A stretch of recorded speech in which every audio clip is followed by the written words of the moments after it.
नमस्कार, यो हो समाचारमा स्वागत छ। म शारदा थापा। म शशि नेपाल। सुरु गरौँ अहिलेसम्मका प्रमुख समाचारबाट।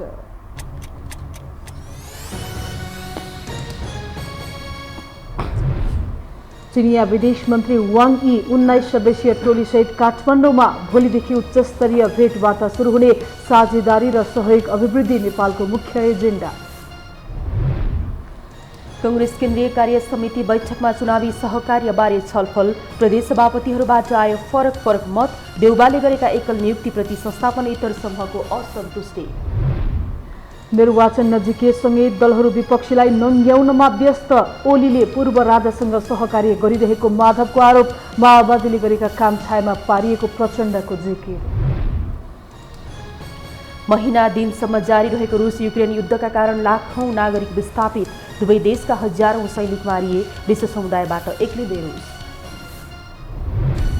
र नेपाल पहिलो एकदिवसीय क्रिकेटमा पपुवा न्युगिनीसँग 6 रनले पराजित। रोहित पौडेलले बनाए कीर्तिमानी शतक। दुई टोली बीचको दोस्रो खेल भोलि हुने।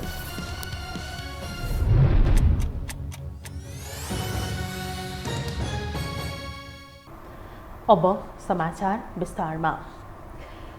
चिनिया विदेश मन्त्री वाङ यी 3 दिने भ्रमणका लागि नेपाल आइपुग्नु भएको छ। 19 सदस्यीय टोली सहित वाङ भारतको नयाँ दिल्लीबाट काठमाडौँ आइपुग्नु भएको हो। चिनिया विदेश मन्त्री वाङलाई परराष्ट्र मन्त्री नारायण खड्का सहित सरकारी अधिकारीहरूले विमानस्थलमा स्वागत गरेका थिए। शनिबार बिहान नेपालका समकक्षी डाक्टर नारायण खड्कासँग उहाँले भेटघाट गर्नुहुनेछ। यीले शनिबार दिउँसो प्रधानमन्त्री शेरबहादुर देउबा र आइतबार बिहान राष्ट्रपति विद्यादेवी भण्डारीसँग छलफल गर्नुहुनेछ। वाङले आइतबार नै एमाले अध्यक्ष केपी शर्मा ओली र माओवादी केन्द्रका अध्यक्ष पुष्पकमल दाहाल प्रचण्डलाई भेटेपछि साँझ चीन फर्किने कार्यक्रम तय रहेको छ। चीनका विदेश मन्त्री वाङ यी यति बेला नेपाल भ्रमणमा रहेका छन्। चीनबाट भएको यो हाई प्रोफाइल भिजिटमा नेपालको मात्र नभएर विश्व समुदायको नजर परेको छ। स्टेट काउन्सिलर समेत रहेका विदेश मन्त्रीको 19 घण्टे नेपाल भ्रमणबाट के चाहन्छ त चीन? एक रिपोर्ट। चीनका विदेश मन्त्री वाङ यीको भ्रमण सिधै चीनबाट नेपाल भएको होइन। उनले दक्षिण एसियाली राष्ट्र अफगानिस्तान हुँदै नेपालको यात्रा तय गरेका हुन्। उनको 19 घण्टे नेपाल बसाई कूटनैतिक सम्बन्धमा मात्रै सीमित हुने देखिन्न, किनकि अमेरिकी स्वार्थ लुकेको एमसीसी परियोजना नेपालमा लागू भएपछि चीन नेपालसँग रुष्ट छ। उसको चाहना एमसीसी नेपालमा कुनै पनि हालतमा लागू नहोस् भन्ने थियो। दुई शक्ति राष्ट्र अमेरिका र चीनको टकराव यतिसम्म छचल्कियो कि एमसीसीको सवालमा यी दुई देशले नेपाललाई बीचमा राखेर वाक युद्ध नै गरे। 27 माघमा अमेरिकी सहायक मन्त्री डोनाल्ड लूले प्रधानमन्त्री शेरबहादुर देउबा, नेकपा एमालेका अध्यक्ष केपी शर्मा ओली र माओवादी केन्द्रका अध्यक्ष पुष्पकमल दाहाल प्रचण्डलाई फोन गरेर एमसीसी फिर्ता भए चीनले हस्तक्षेप गरेर आफ्नो अनुदान सहयोग स्थगित गराएको भनेर बुझ्ने चेतावनी दिएका थिए। त्यस लगत्तै 6 फागुन 2078 मा चिनिया विदेश मन्त्रालयका प्रवक्ता वान बेनबिङले अमेरिकालाई प्रत्युत्तर दिए। त्यस बेला अमेरिकाले नेपालमा बल जफती कूटनीति गरेको आरोप चीनले लगाएको थियो। त्यसपछि दुवै मुलुकले एमसीसी संसदबाट अनुमोदन हुनु र नहुनुलाई आफ्नो प्रतिष्ठाको विषय बनाए। प्रतिनिधि सभाबाट एमसीसी अनुमोदन नहोस् भन्ने चीनको ठूलो चाहना थियो। त्यसका लागि उसको कसरत पनि सानो थिएन। सम्भवतः पहिलोचोटि चीनले विदेश मन्त्रालयका प्रवक्ताको तहबाट औपचारिक प्रतिक्रिया नै सार्वजनिक गर्यो। तर पनि प्रतिनिधि सभाबाट एमसीसी अनुमोदन हुनुलाई चीनले एक हिसाबले आफ्नो कूटनैतिक हारका रूपमा लिएको छ। र धोका खाँदाखेरि अब यिनीहरू कसैलाई पनि विश्वास गर्नु भएन भन्ने त उनीहरूले एउटा निष्कर्ष पुर्याएका छन्। तर डिप्लोमेसीमा त्यसमाथि ठुला राष्ट्रहरूले सबै पत्ता अब काम लाग्दैन भन्दैन, कहिले कहिले काम लाग्छ भन्ने हुन्छ। तर केही न केही मेसेज एमसीसीमा उनीहरू खुसी छैनन् भन्ने त दिन्छन्, नत्र त यिनीहरूलाई चाहिँ कसरी सचेत गराउने त आगामी दिनमा भन्ने। त एमसीसी किन पास भयो भन्नेमा रहस्य चाहिँ धेरै बाहिर आएका छैनन्। यिनीहरूका कमजोरीहरूको फाइदा पश्चिमाले लिएको हो। आफ्नो सबैभन्दा नजिकको छिमेकी मुलुक नेपालमा अमेरिकी उपस्थिति बलियो हुँदै जानु चीनलाई पाचे हुने कुरै भएन। यसभित्रको स्वार्थ चीनले रणनीतिक रूपमा नेपालमा देखाउन खोज्दैछ। सीधा अर्थमा एमसीसी अनुमोदनपछि नेपाललाई के भइरहेको छ भन्ने जान्नका लागि चिनिया भीआईपी नेपाल अवतरण गरेका हुन्। कुनै पनि सम्भाव्यताको शंका र सम्भाव्यताको अध्ययन गर्ने विधि नै कूटनीति हो हैन।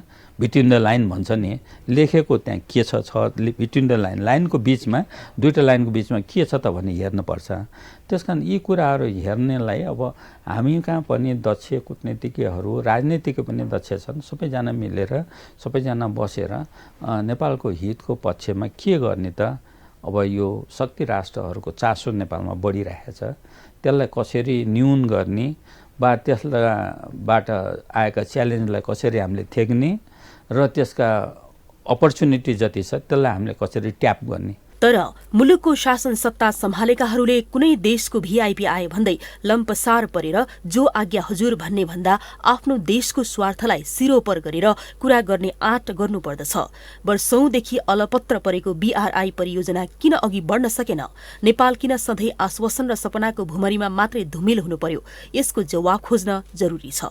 आन्तरिक राजनीति गिजोलिएर मुलुक निर्वाचनमा होमिँदै गर्दा यीको भ्रमणमा फेरि कम्युनिस्टहरूको जोड घटाउ मिलाउने प्रयास नहोला भन्न सकिन्न। तर दुई शक्ति राष्ट्रबीचको स्वार्थका बीच नेपालले आफ्नो राष्ट्र हितलाई केन्द्रमा राखेर आफ्ना एजेन्डा प्रस्तुत गर्न सक्नुपर्दछ।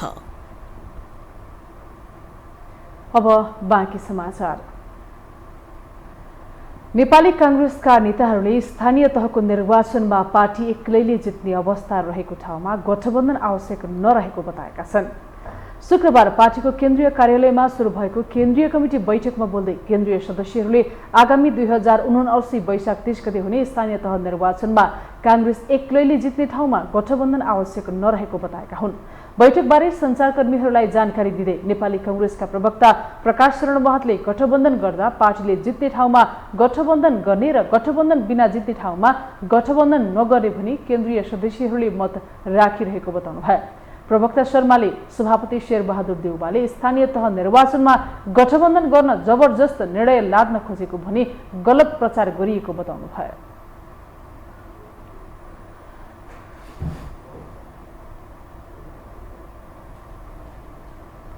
बैठकमा बोल्ने केन्द्रीय कमिटी सदस्यहरूले घर घर जाउँ कांग्रेस जिताउँ अभियानको सम्बन्धमा र सम्बन्धित जिल्लाको तल्लो तहसम्मको पार्टी संगठनको अवस्थाको बारेमा रिपोर्टिङ गरिरहेको उहाँले बताउनुभयो।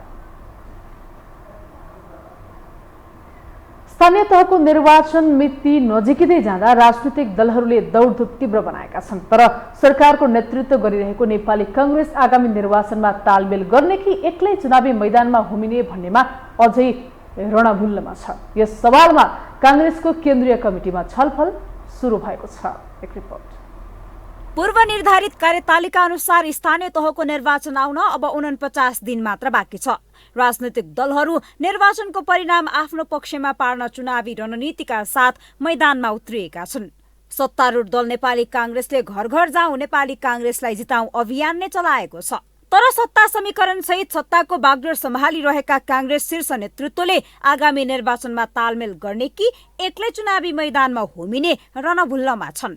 महाधिवेशनपछि गुटगत राजनीति अन्त्य गर्दै एक ढिक्का भएर कांग्रेसलाई ठूलो पार्टी बनाउने प्रतिबद्धता जनाएका कांग्रेस नेताहरू चुनावी तालमेलमा नै बेमेल छन्। मूलत प्रधानमन्त्री समेत रहेका कांग्रेस सभापति शेरबहादुर देउवा समूह चुनावी गठबन्धनको पक्षमा छ भने महाधिवेशनमा देउवाका प्रतिस्पर्धी बनेका डाक्टर शेखर कोइराला समूह यो निर्वाचन कांग्रेसका लागि अवसर भएको भन्दै गठबन्धन नगरी एक्लै चुनाव लड्न चाहन्छ।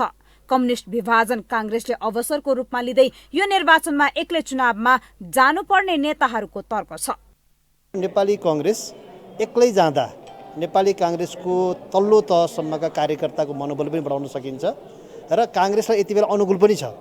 अहिले कम्युनिस्टहरू फुटेको बेलामा कांग्रेस एक्लै गयो भने चाहिँ नेपाली कांग्रेसले धेरै ठाउँहरूमा विजय हासिल गर्न सकिन्छ भन्ने मेरो दृष्टिकोण हो। नीतिगत रूपमा पहिला गठबन्धन केका लागि भन्ने कुरो स्पष्ट भइसकेपछि त्यसपछि हामी चाहिँ थप निर्णयमा जानुपर्छ भन्ने लाग्छ। गठबन्धनका सहयात्री माओवादी केन्द्र र एकीकृत समाजवादीलाई तिनै तहको चुनावमा तालमेल गर्ने आश्वासन दिएका देउवाले आफ्नै पार्टीमा समझदारी कठिन देखिन्छ।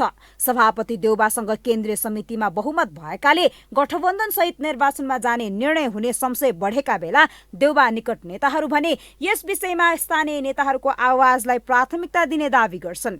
पहिले पराजय भएको स्थानमा मात्र तालमेल गर्ने र बलियो क्षेत्रमा गठबन्धन नगर्ने नेताहरूको तर्क छ। जिल्लै पछि फरक परिवेश र परिस्थिति छ। स्थानीय तहका नेताहरूको आवाजलाई हामी मध्यनजर गर्छौँ। 2-4 जना साथीले जितेर मात्रै मुलुक बन्दैन, सबैलाई सहमति गरेर जानुपर्छ। कतिपय ठाउँमा गठबन्धन हुन्छ, कतिपय ठाउँमा एकल रूपमा काङ्ग्रेस जान्छ। अहिले काङ्ग्रेसले 249 सिटमा एकलौटी जितेको छ 753 मध्ये। ती जितेका ठाउँमा काङ्ग्रेस एकलौटी रूपमा नै जान्छ, अन्य ठाउँमा सबैसँग सहमति गरेर गठबन्धन दलका साथीहरूसँग सहमति गरेर जान्छ। चुनावमा तालमेल गर्ने वा एक्लै लड्ने भन्ने सवालमा केन्द्रबाट निर्णय नलादी स्थानीय स्तरलाई नै जिम्मा दिनुपर्ने कतिपयको धारणा छ। गठबन्धन गर्ने नगर्ने कुरा चाहिँ स्थानीय तहलाई छोडिदिनुपर्छ। जिल्लाको आवश्यकता के छ, लोकल लिडर के बन्छन्, खटेका प्रतिनिधिले पनि रिपोर्ट ल्याउनु भएको छ, त्यसको आधारमा निर्णय। स्थानीयलाई छोड्नुपर्छ, माथिबाट लाद्नु हुँदैन भन्ने। लोकतन्त्र र राष्ट्रियता जोगाउनका लागि भए पनि काङ्ग्रेस बलियो हुनको विकल्प नभएको भन्दै यो निर्वाचनमा पद्धतिलाई बलियो बनाउन काङ्ग्रेस एक्लै निर्वाचनमा जानुपर्ने विश्लेषकहरूको बुझाइ छ। पद्धति बचाउने हो। यदि तपाईँ पद्धति बचाउने कुरामा गठबन्धन चाहिँ उनीहरू चाहँदैनन् भने त्यो उनीहरूको कुरा हो। तर हामीले त के अरे पद्धतिलाई बचाउनुपर्छ। पद्धति रह्यो भने देउबा भोलि शेखरजी पनि त्यही प्रधानमन्त्री हुन आउनु होला, अर्को कोही पनि हुन आउनु होला। पद्धति नै रहेन भने तपाईँ कहाँ प्रधानमन्त्री हुन्छ, कहाँ नेता हुन्छ। गठबन्धन सधैँ छ, तर पार्टीको पद्धतिलाई अगाडि बढेर मुख्य त के भनेदेखि लोकतन्त्र बचाउनु पर्यो बाबा, राष्ट्रियता बचाउनु पर्यो। त्यो गराउनको लागि तपाईँ के भने कङ्ग्रेस बलियो भएर अगाडि नबढिकन तपाईँको यो दुईटै कुरा बढ्दैन। आगामी निर्वाचनमा कसरी अगाडि बढ्ने भन्ने निर्णय लिन शुक्रबारबाट काङ्ग्रेस केन्द्रीय कार्य समितिको बैठक सुरु भएको छ। काङ्ग्रेसको जारी बैठकले लिने निर्णयले नै सत्ता गठबन्धन, सरकार र चुनावी तालमेलको निर्धारण हुने देखिन्छ। यो हो टेलिभिजनका लागि क्यामेरामा डिभी मगरका साथमा निम्लेकी शर्मा, काठमाडौँ।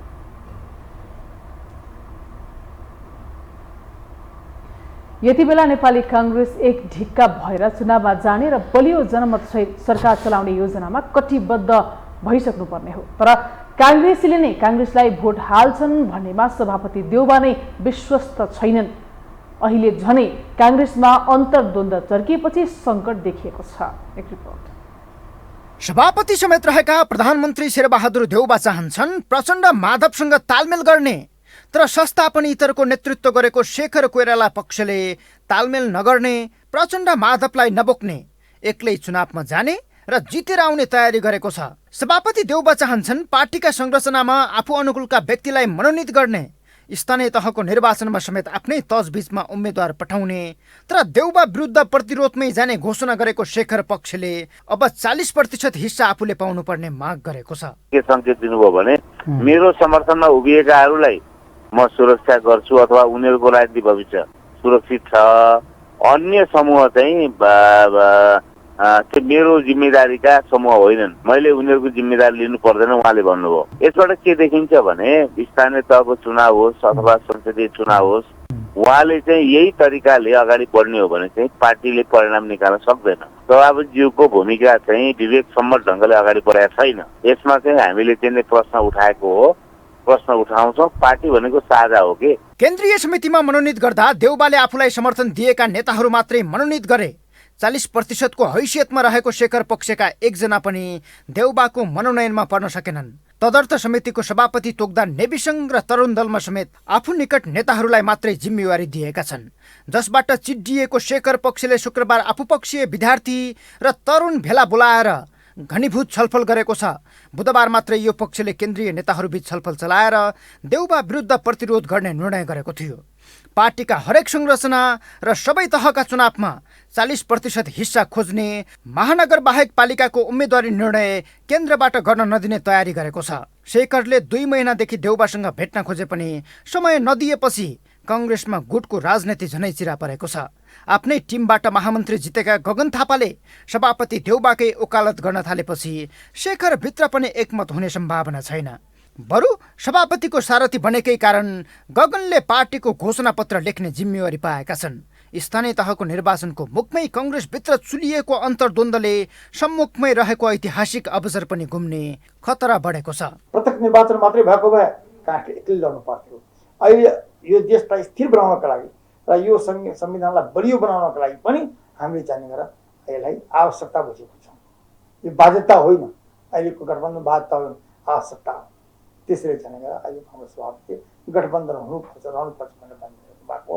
गत निर्वाचनमा झण्डै 2/3 नजिक मत ल्याएका कम्युनिस्टहरू विभाजित बन्दै अहिले भिडाउनु पर्ने होइन, आफै भिडेर सकिने अवस्थामा छन्।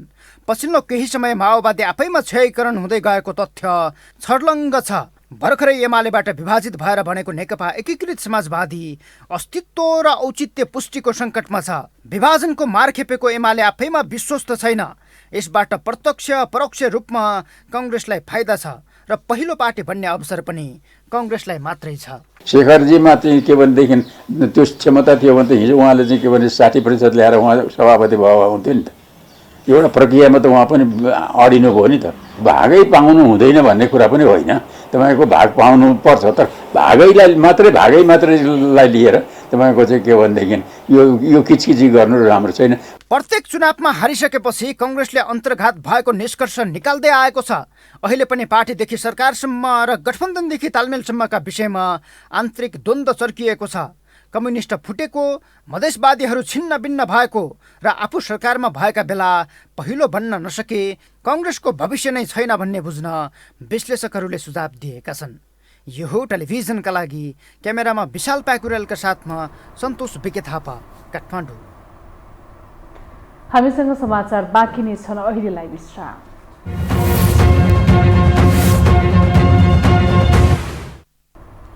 विश्रामपछि स्वागत छ। अब बाँकी समाचार।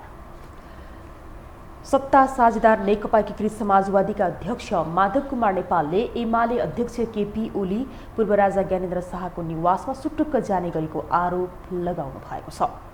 अध्यक्ष नेपालले आसन्न स्थानीय तहको निर्वाचनमा साँठगाँठका लागि ओलीले पूर्व राजा शाहको निवासमा सुटुक्क जाने गरेको बताउनु भएको हो। अखिल नेपाल महिला सङ्घ समाजवादीले शुक्रबार काठमाडौँमा गरेको कार्यक्रममा बोल्दै उहाँले ओली दक्षिणपन्थी भएको दावी गर्दै दक्षिणपन्थी शक्ति राप्रपासँग पनि चुनावमा मिलेर जाने प्रयास गरिरहेको तर्क गर्नुभयो। तर आफूहरू भने वामपन्थी लोकतान्त्रिक शक्ति भएकोले काङ्ग्रेस लगायतका शक्तिहरूसँग चुनावी तालमेल गरेर अघि बढ्ने उहाँको भनाइ थियो।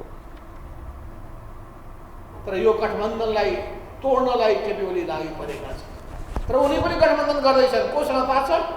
सुटुक्क ज्ञानेन्द्रको निवासमा पुग्ने गरेका छन्। राप्रपासँग साँठगाँठ गर्न खोजिरहेका छन्।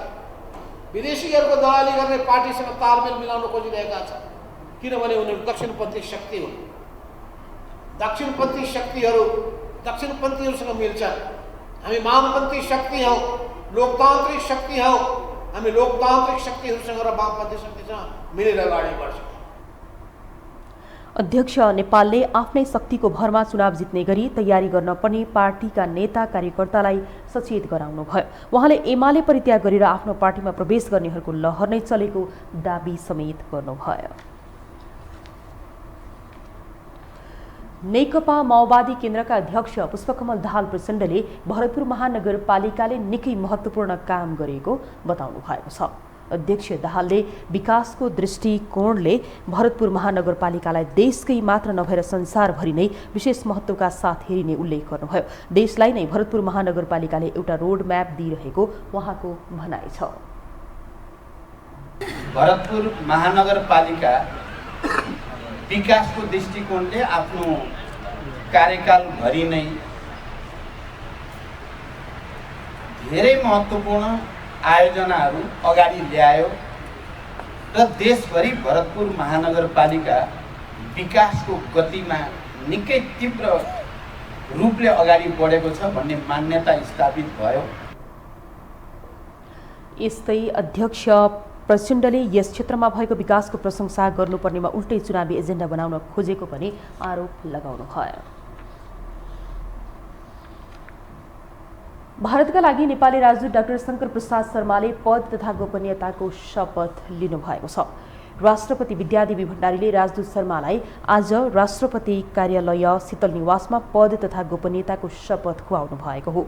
सरकारको सिफारिसमा यही चैत्र 6 गते राष्ट्रपति भण्डारीले डाक्टर शर्मालाई भारतका लागि नेपालको आवासीय राजदूतमा नियुक्त गर्नुभएको थियो। अब बाँकी समाचार। नेपाली काङ्ग्रेस निकट विद्यार्थी संगठन नेपाल विद्यार्थी सङ्घका सभापति दुजाङ शेर्पाले पदभार ग्रहण गर्नुभएको छ। शुक्रबार सभापति शेर्पाले नेपाल विद्यार्थी सङ्घको सभापतिको पदभार ग्रहण गर्नुभएको हो। पदभार ग्रहण गर्दै उहाँले संगठनलाई ठिक ठाउँमा राख्न आफ्नो ठाउँबाट सकेको सहयोग गर्ने बताउनुभयो। उहाँले नेवीसँग अब राजनीतिक मुद्दाहरूमा नभई शैक्षिक मुद्दाहरूलाई अघि बढाउनेतर्फ लाग्ने प्रतिबद्धता जनाउनुभयो। विद्यार्थी सङ्घको जुन विद्यार्थी आन्दोलनको विश्वसनीयता विद्यार्थी आन्दोलनले कुनै पनि माग राख्छन्, तर त्यो माग राख्दै गर्दाखेरि फेरि पनि त्यो मागको सम्बोधन भयो कि भएन, त्यो मागहरू विद्यार्थीको असली तपाईँको अधिकारहरू सुनिश्चित भयो कि भएन, र विद्यार्थीलाई चाहिँ विद्यार्थी सङ्गठनलाई अब चाहिँ तपाईँको सङ्घीय लोकतान्त्रिक गणतन्त्र नयाँ संविधान आइसकेपछि अब हामीले नेपाल विद्यार्थी सङ्घले तपाईँको चाहिँ राजनीतिक मुद्दाहरूमा भन्दा पनि तपाईँको चाहिँ शैक्षिक मुद्दाहरूमा चाहिँ हामी विशेष केन्द्रित हुन्छौँ। त्यस्तै नेपाली कांग्रेसका केन्द्रीय सदस्य एवं नेवी संघका निवर्तमान सभापति राजीव ढुङ्गानाले स्थानीय निर्वाचनलाई लक्षित गरेर पार्टीलाई जिताउन नेवी संघले अब काम गर्ने बताउनुभयो। पछिल्लो 24 घण्टामा नेपालमा थप 18 जनामा कोरोना संक्रमण पुष्टि भएको छ। स्वास्थ्य तथा जनसङ्ख्या मन्त्रालयका अनुसार 4342 जनामा गरिएको नमुना परीक्षणमा 18 जनामा संक्रमण पुष्टि भएको हो। यस्तै 271 जना संक्रमित निको भएका छन् भने थप कसैको मृत्यु भएको छैन।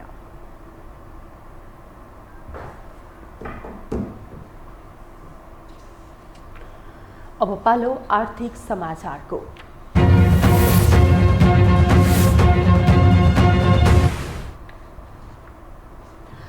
आगामी आर्थिक वर्षको बजेटको निजी क्षेत्रको समस्या समाधानलाई प्राथमिकता दिनुपर्ने उद्योगी व्यवसायीहरूले बताएका छन्। साथै बजेटलाई उत्पादनमुखी बनाउनु पर्नेमा र करको दायरा बढाउनु पर्नेमा पनि व्यवसायीहरूले जोड दिएका छन्। एक रिपोर्ट।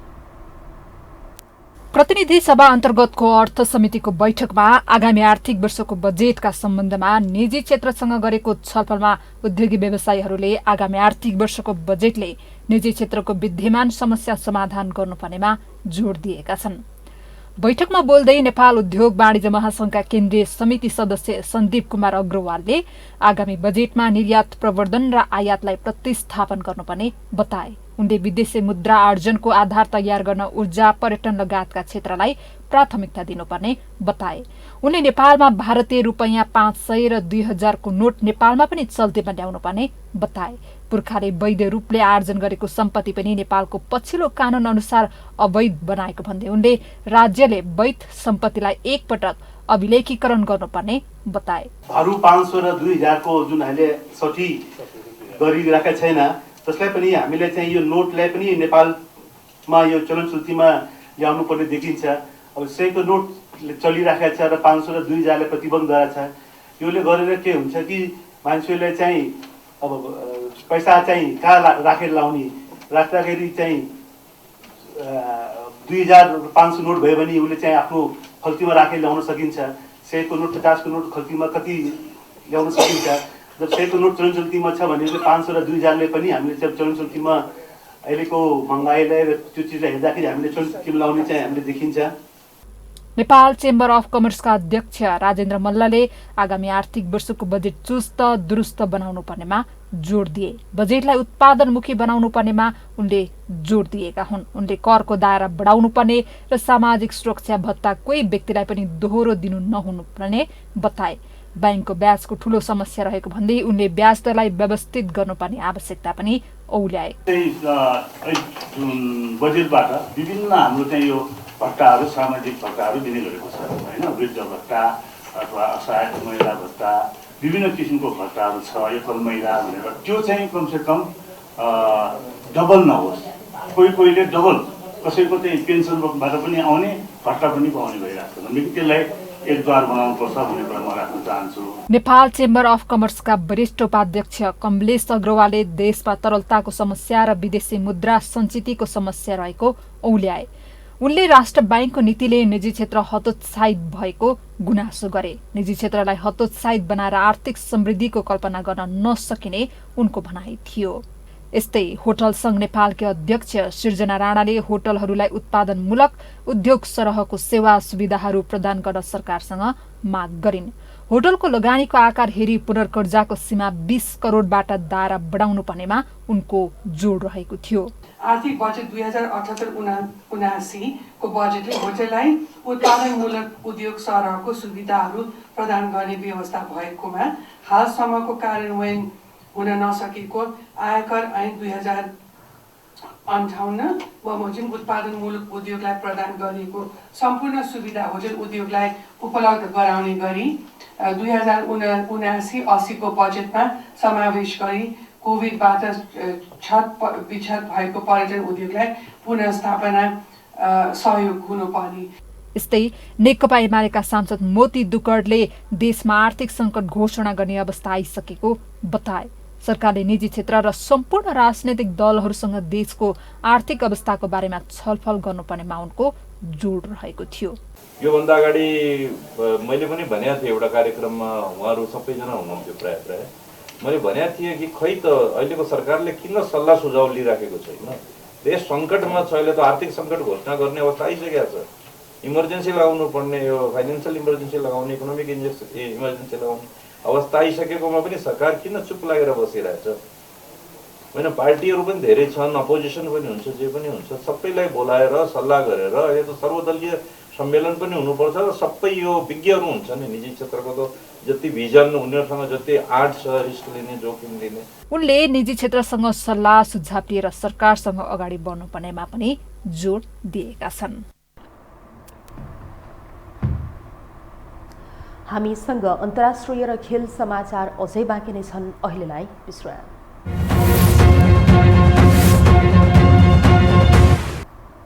विश्रामपछि पुनः स्वागत छ। अब पालो अन्तर्राष्ट्रिय समाचारको।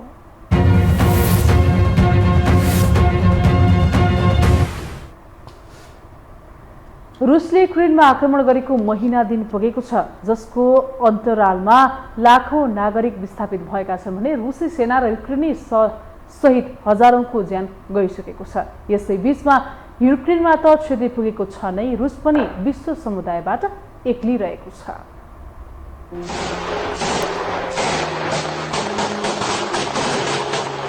युरोपेली मुलुक युक्रेनले एक महिनादेखि आफ्नै छिमेकी देश रुसको आक्रमण भोगिरहेको छ। गत फेब्रुअरी 24 रुसी राष्ट्रपति भ्लादिमिर पुटिनले युक्रेनमा विशेष सैन्य कारबाहीको निर्देशन दिएका थिए। त्यसपछि रुसी सैनिकले निरन्तर गोलाबारी गरिरहेको छ। रुसी आक्रमणबाट युक्रेनका कैयौं शहरमा क्षति पुगेको छ। 30 लाख भन्दा बढी मानिसहरू देश छोडेर निस्किएका छन्। मरियोपोल लगायत शहरका मानिसहरू अहिले पनि बाहिर निस्कन सकेका छैनन्। त्यहाँका अधिकांश नागरिक पर्याप्त पानी, बिजुली र खाना बिना दिन कटाइरहेका छन्। यति हुँदा पनि युक्रेनी सुरक्षा फौजले रुसी सैनिकलाई राजधानी कियेभ कब्जा गर्न दिएका छैनन्। निकै विशाल र आधुनिक मानिएको रुसी सैनिकको आक्रमणको युक्रेनीहरूले डटेर सामना गरिरहेका छन्। रुसी आक्रमणको युक्रेनी सुरक्षा फौजले गरिरहेको सामनालाई धेरैले तारिफ गरेका छन्। यसैबीच पश्चिमा देशहरूको सैन्य गठबन्धन नेटो, युरोपेली संघ EU र सम्पन्न देशहरूको समूह G7 को शिखर सम्मेलनहरूमा पश्चिमा नेताहरूले रुस विरुद्ध एकता प्रदर्शन गरेका छन्। पुटिनले बिना कारण आक्रमण गरेको भन्दै उनीहरूले युक्रेनलाई थप सैन्य सामग्री उपलब्ध गराउने सहमति गरेका छन्। युक्रेनमा रुसले अतिक्रमण गरेको ठिक एक महिना पछाडि डाकिएको नेटो, EU र G7 सम्मेलनमा पश्चिमा देशहरूले रुसी राष्ट्रपति पुटिन विरुद्ध ऐक्यबद्धता प्रदर्शन गरेको बीबीसीले जनाएको छ। अमेरिकी राष्ट्रपति जो बाइडेन र युरोपेली आयोगकी अध्यक्ष उर्जुला फोन डेर लायनले रुसले बिना कारण गरेको अनुचित युद्धका सामु एकताबद्ध भएको बताए। ब्रुसेल्समा भएको सम्मेलनमा 30 भन्दा बढी विश्व नेताहरू सहभागी भएका थिए। त्यसैगरी युक्रेनमाथि एक महिनादेखि रुसले गरिरहेको आक्रमणमा नेपालले फेरि आफूलाई युक्रेनको पक्षमा उभ्याएको छ। शुक्रबार बिहान राष्ट्रसङ्घको महासभामा युक्रेन लगायत मुलुकले तयार पारेको मानवीय सहायता सम्बन्धी प्रस्तावमा नेपालले पक्षमा भोट हालेको हो। महासभाको 11औं आपतकालीन विशेष सत्रमा युक्रेनमा मानवीय सहायता सम्बन्धी प्रस्ताव 2/3 बढी सदस्यहरूको मतबाट पारित भएको छ। राष्ट्रसङ्घका 193 सदस्य मध्ये प्रस्तावको पक्षमा 140 भोट र विपक्षमा 5 भोट परेको छ। विपक्षमा भोट हाल्नेमा रुस, सिरिया, उत्तर कोरिया, इरिट्रिया र बेलारुस छन्। नेपालका 2 छिमेकी भारत र चीन सहित 38 मुलुक मतदानमा अनुपस्थित भएका थिए। अन्तर्राष्ट्रिय सञ्चार माध्यमको सहयोगमा दिपेश घिमिरेको रिपोर्ट। अब पालो खेलकुद समाचारको।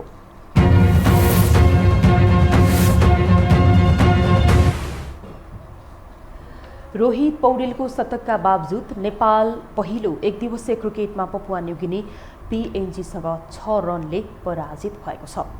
ट्यु क्रिकेट मैदानमा आज भएको खेलमा नेपाल पपुवा न्युगिनीसँग 6 रनले पराजित भएको हो। 293 रनको विशाल लक्ष्य लिएर आएको नेपालले निर्धारित 50 ओभरमा 8 विकेट गुमाई 286 रन मात्रै बनाउन सक्यो। नेपालका लागि रोहितले 7 चौका 4 छक्का प्रहार गरे। रोहितको शतक नेपाली खेलाडीले एक दिवसीय अन्तर्राष्ट्रियमा बनाएको दोस्रो शतक हो। यस्तै रोहित एक दिवसीय अन्तर्राष्ट्रियमा 500 रन पूरा गर्ने पहिलो नेपाली खेलाडी पनि बनेका छन्। नेपाल र पपुवा न्युगिनी PNG बीचको दोस्रो खेल भोलि हुनेछ। खेलकुद समाचार सँगै हामी यो समाचार बुलेटिनको अन्त्यमा आइपुगेका छौं। बिदा हुनुअघि अहिलेसम्मका प्रमुख समाचारहरू पुनः एकपटक।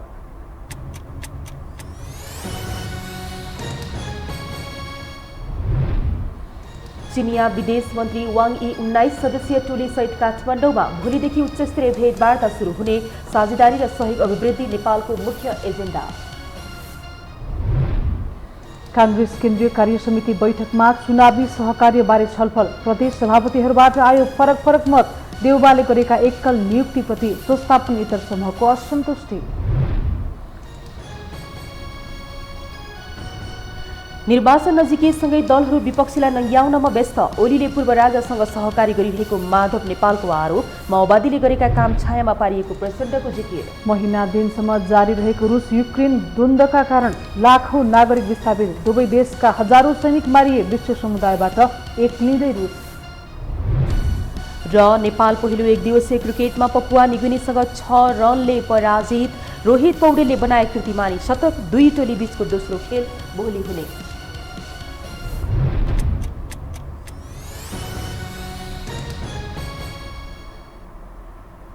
हवस् त यो समाचार बुलेटिन अहिलेलाई सकियो।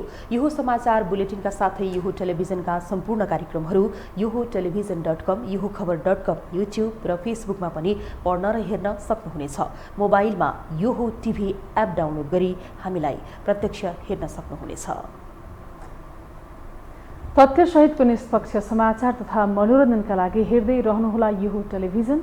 नमस्कार।